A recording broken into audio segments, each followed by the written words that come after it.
اقرأ باسم ربك الذي خلق خلق الإنسان من علق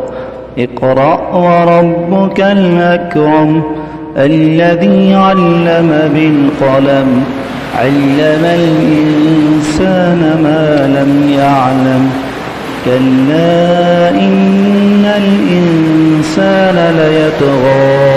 أن رآه استغنى إن إلى ربك الرجعى أرأيت الذي ينهى عبدا إذا صلى أرأيت إن كان على الهدى أو أمر بالتقوى أرأيت إن